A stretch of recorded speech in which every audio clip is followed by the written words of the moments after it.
Hola amigos, el día de hoy veremos el tema de funciones en el lenguaje C a través de esta presentación. Lo primero que vamos a cuestionarnos es qué es una función para poder definirla. En computación se conoce como una subrutina o subprograma, pero también la podemos encontrar con otros nombres como procedimiento o rutina, o estos subprogramas o subrutinas, funciones o rutinas. Como idea general, se presenta como un subalgoritmo que forma parte del algoritmo principal, el cual permite resolver una tarea específica. En lo que es la programación de computadoras, las funciones son una de las partes más importantes, porque con ello logra incrementar las habilidades en los individuos que se dedican a la programación. Son fragmentos de códigos que son reutilizables en nuestro programa y permite hacer programas más compactos y más entendibles, más legibles por los mismos programadores. En el lenguaje de programación C, para definir una función se requiere de 3 pasos. El primer paso es declarar la función, es decir, le vamos a decir a nuestro programa que existe una función con tales características y ello se debe de realizar inmediatamente después de declarar las bibliotecas, es decir, después del hashtag include y alguna de las librerías o algunas de las librerías. El paso número 2 consiste en definir la función, es decir, vamos a escribir los fragmentos de código que resuelven la función. ¿Qué es lo que hace la función? Y esto se va a hacer antes o después de la función main. Es muy importante considerar que debe ser fuera de la función main. Y el paso número 3 es hacer uso de la función. Cuando hacemos uso de la función, lo que comúnmente se dice es que se llama a la función, se invoca la función dentro de nuestro programa en alguna parte. En alguna parte de nuestro programa estamos haciendo uso de la función. Y eso, bueno, se puede hacer en cualquier parte del código, dentro de las mismas funciones. La que más comúnmente o la que debe de existir es la función main, entonces al menos ahí debe de existir una primer llamada a alguna de las funciones que se hayan definido. Vamos a ver un poco más a detalle qué es cada uno de esos pasos.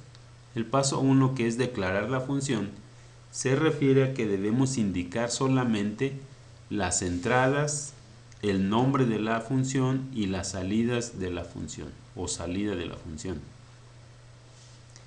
Declarar o decir el prototipo de la función es a lo que se refiere este paso número 1.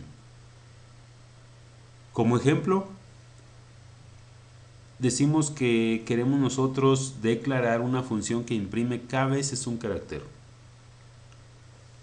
Como imprime en la pantalla, las salidas de esta función se van a la pantalla y no regresa ningún valor. Entonces, cuando no regresa ningún valor alguna de las funciones, se escribe void, el nombre de la función y las entradas. En este caso es un valor entero y el nombre de la variable que recibe es k, o donde se recibe el valor es k, y de esta manera es como se declara el prototipo de la función. ¿Qué tipo de dato regresa? El nombre y cuáles son sus entradas. Otro ejemplo es la función que eleva la potencia n el valor base b. Lo veríamos así como f de b, f, la función f que recibe dos parámetros, la base y el exponente. y esto equivale a elevar b a n, b a la n. Como prototipo, esta función me regresaría a mí un valor entero. El nombre que se le asigna, le estamos asignando aquí, es potencia, y recibe dos parámetros. ¿De qué tipo son? Del tipo entero. Entonces eso es lo que nos importa en la declaración de la función: los tipos de datos que recibe en los argumentos y el tipo de dato que regresa. Aquí, bueno, ¿qué es lo que va a hacer esta función? ¿Qué debería de resolver? Aquí desde luego nada más estamos declarando el prototipo, pero para pasar a la definición debemos saber qué va a resolver. Entonces, si b vale 2 y n vale 2, la función recibe los parámetros 2, 2 es la base, 2 es el exponente, y esto nos lleva a 2 por 2, ¿sí? Que se multiplique 2 veces la base. Si b vale 3 y n vale 2, entonces la base se multiplica 2 veces.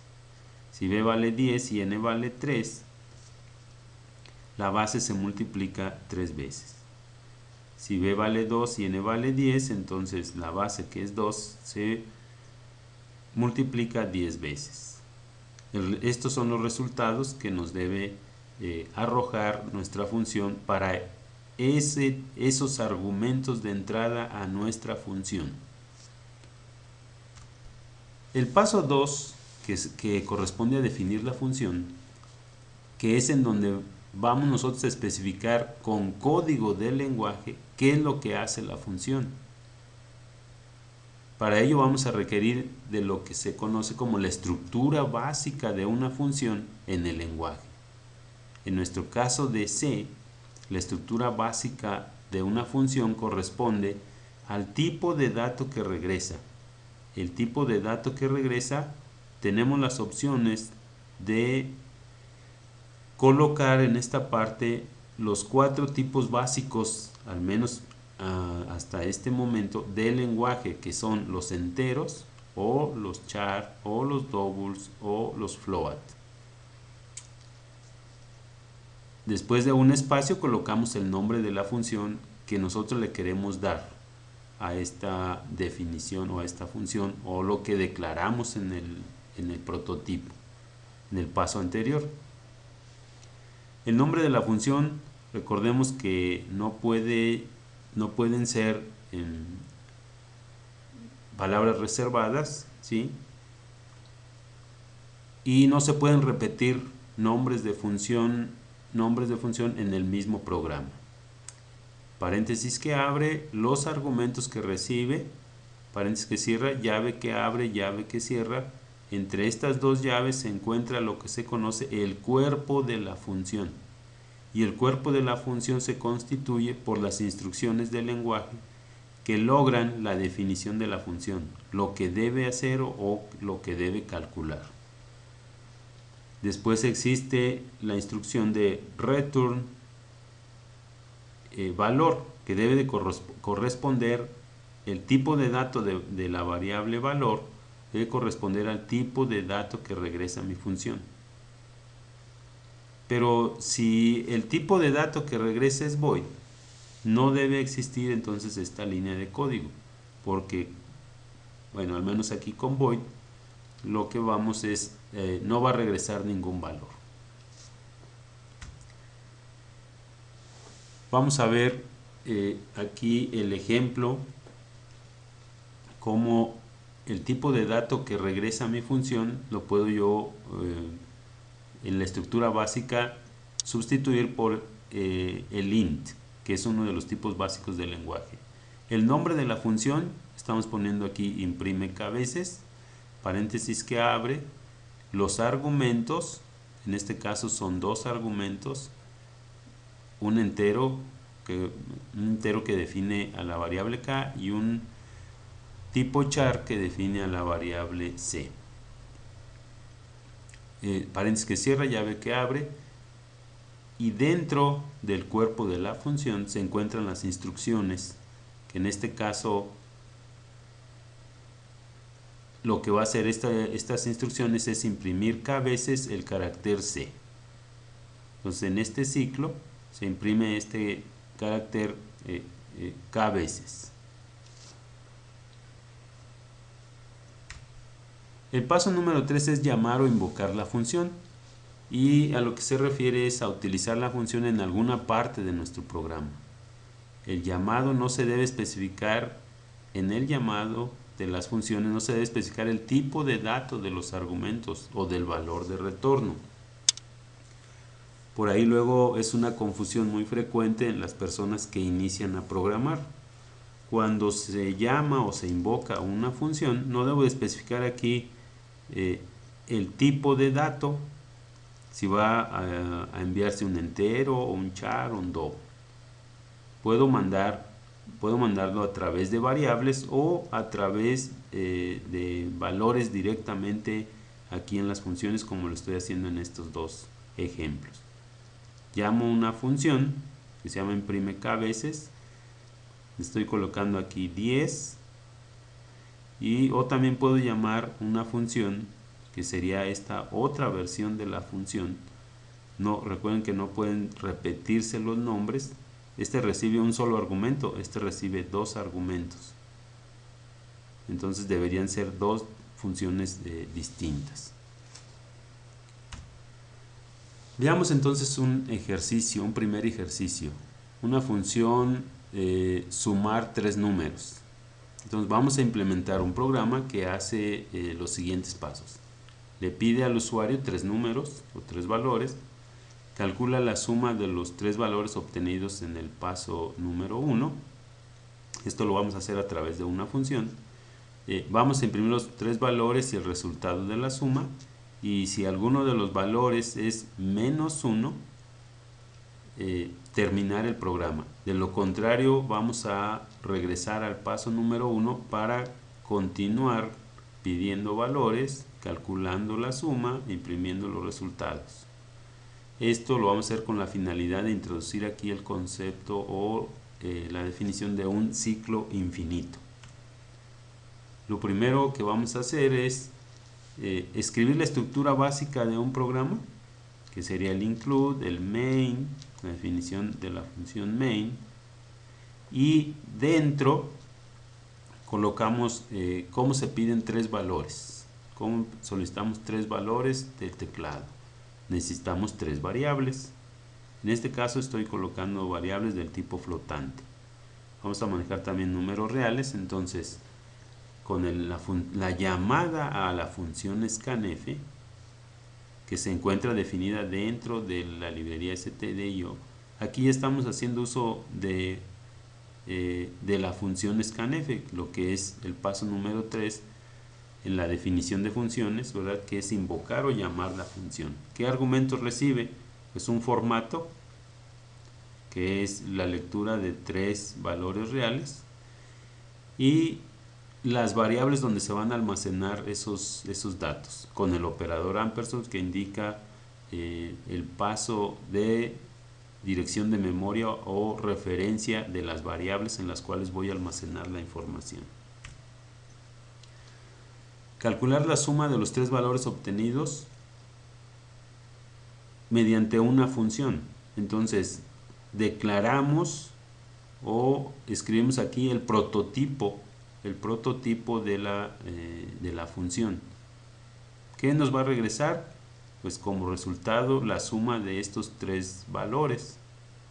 Entonces, el tipo de dato que regresa es un float, se llama la función sumar, y recibe como argumentos la variable A, la variable B, la variable C, que son del tipo de dato float. Y esto es lo más importante, indicar el tipo de dato.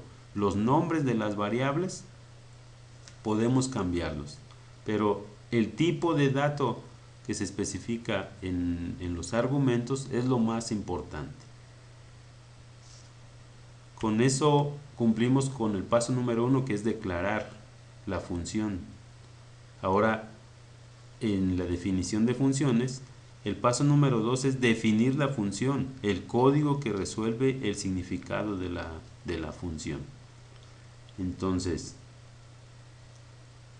en la definición, pues repetimos, ¿verdad?, el prototipo, pero ahora en lugar de terminar con punto y coma, agregamos la llave que abre y la llave que cierra para encerrar el cuerpo de la función. ¿Qué va a hacer esta función? Va a realizar la suma de las variables A, B y C. ¿Dónde lo voy a guardar? En una variable que defino dentro del cuerpo de la función que se llama resultado.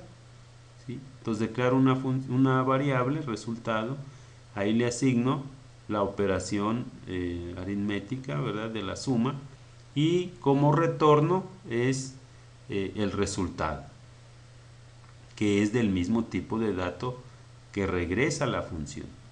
Entonces vean, float. Y con eso termino yo el paso número 2. Entonces ahora pasamos al paso número 3. ¿Dónde voy a llamar esa función? Esa función la voy a llamar aquí, en el main. En el main, entonces esta función me va a regresar un valor. Pues debo declarar una variable donde almacene ese valor. Y lo asigno a través de la llamada a la función que se llama sumar. ¿Qué le voy a mandar a la variable? ¿Cuáles son las entradas para esta función sumar? Las variables que acabo de pedirle al usuario, N1, N2, N3. Vean cómo aquí no estoy colocando el tipo de dato que voy a enviarle a la función. Yo simplemente, como las declaré floats, pues simplemente las envío así con el nombre. Al hacer eso, lo que estoy enviando son los valores, y acá se reciben en la función donde está definida. Y con eso, bueno, pues ya cumplimos. Para utilizar funciones se emplean 3 pasos. El primero, que es declarar la función; el segundo, definir la función; y el tercero es llamar o invocar la función. Bien, ahora procedemos a imprimir los 3 valores. Aquí imprimimos los 3 valores. Vean cómo también estamos llamando ya la función printf. Entonces ya habíamos hecho llamadas de funciones, ¿sí? Aquí estamos imprimiendo los 3 valores y su resultado. Ahora dice que tendríamos que verificar si alguno de los valores es -1, de los valores que introduje el usuario, y con eso terminar el programa. O si no, regresar al paso número 1, que es volver a leer otros 3 números, pedirle al usuario otros 3 números, hacer el cálculo de la suma y imprimir los resultados. Entonces, introducimos aquí un ciclo infinito. Entonces, para crear un ciclo infinito en C, lo podemos hacer así, con while, y entre paréntesis le ponemos aquí 1. 1 significa que el valor de la condición que me está regresando es siempre verdadero. 1, recuerden que es equivalente a verdadero. 0 es falso. Entonces encerramos dentro de todo lo que es leer los datos del usuario, calcular la suma, imprimir el resultado, pero agregamos esta condición, que si alguno de los valores, ya sea N1 vale -1, o este es el operador OR lógico, N2 vale -1, o N3 es igual a -1, en ese momento se salga del programa, return 0. Otra opción es salirse del ciclo con la instrucción break. El segundo ejercicio que vamos a mostrar aquí es utilizando, creando una imagen en el formato ppm con funciones.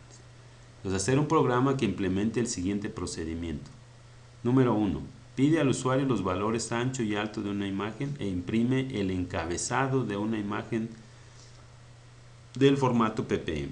Contiene la función imprime renglón, que recibe los valores del color que se desea imprimir y el tamaño del renglón, es decir, el ancho de la imagen. Llamar la función del paso número 2 en los renglones pares con valores aleatorios para el color. Y 4. Llamar la función del paso número 2 en los renglones impares con valores de color proporcionados por el usuario, que serían los pueden ser los mismos valores o unos valores que se pidan también en el paso número 1. Entonces, para resolver el pedir al usuario los valores de ancho, de alto y además el del color, que va a ser fijo, bueno, imprimimos imprimir el encabezado de la imagen lo resolvemos con esta parte con este código. Declaramos la librería, la estructura básica del programa en C. Declaramos 5 variables, que sería el ancho, el alto y los valores para el color RGB. Con el scanf, la llamada a la función scanf, con el formato de lectura de 5 valores, en este caso son enteros todos, y las direcciones de memoria para cada una de las variables, donde se va a almacenar el ancho, el alto y los valores del color RGB. Con la instrucción o llamada a la función printf,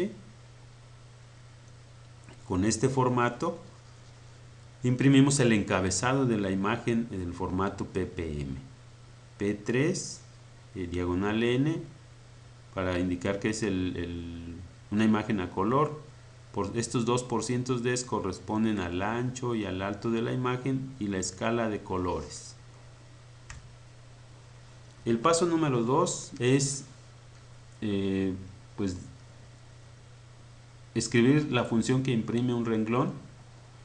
Esta función recibe el ancho del renglón y los valores del color de píxel RGB, que fueron los que le pedimos al usuario.